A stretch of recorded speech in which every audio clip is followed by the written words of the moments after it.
بسم الله الرحمن الرحيم الحمد لله رب العالمين والصلاة والسلام على رسول الله. waxaan salaamayaa akhyaarta isku dina halkan bahda Roba Group iyo bahda jaamacadda Nile University Science and Technology oo isugu nimid maanta inaan dhagax dhigno kambaskeeda weyn ee jaamacadda Nile. Kambaskaasoo muddo badan kadnaa darbi wareejinay laakiin aan sugaynay xilligan dhisaleyn insha Allah la yiraahdo maanta inaga soo dhamaatay in dhismay jaamacadda Nile University aan dhisno annagoo ah milkiilayaashii jaamacadda maamulkeedii guud waxaan rabnaa in ku wareejino Roba Group inay sida dhaqso badan ay ku dhisaan hadii la yiraahdo jaamacaddaas uga koobnaan doonta fasaladii saddex tabaq ahaaday oo nooga sheekay doona injineerkeena nooga sheekay doona hadday tahay maqaayadii hadday tahay masaajidkii musqulihii tabaqyadii xafiisyadii insha Allah hadii la yiraahdo wuxuu ku kooban yahay dhismada halkan ku qoran laga heli doona hadii la yiraahdo waxaan rabnaa in injineer ku wareejino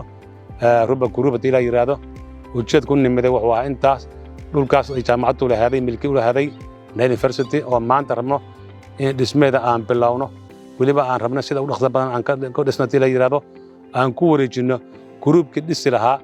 oo u soo diyaar garoobay na aan maanta rabno in dhagax dhigkii aan ka bilowno mar labaad oo ku afjarmo dhismaheedu xilli kooban la yiraahdo annagoo u ballan qaadin ummadda Soomaaliyeed in soo dhaweey doona jaamacadduna ay milkiile ay tahay dhulka iyadoo ay leedahay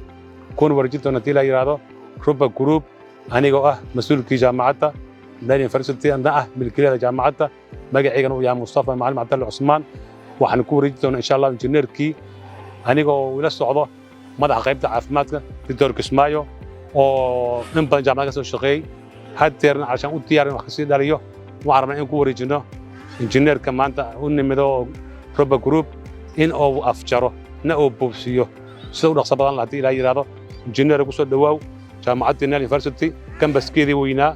oo iyadu milku leeyahay in dhistaheeda buubsiyo hadii la yiraahdo sida u dhaqso badan leh aan ku soo degno hadii la yiraahdo adiga rabaan ku wareejino wassalaamu calaykum waraxmatullaahi wabarakaatuh.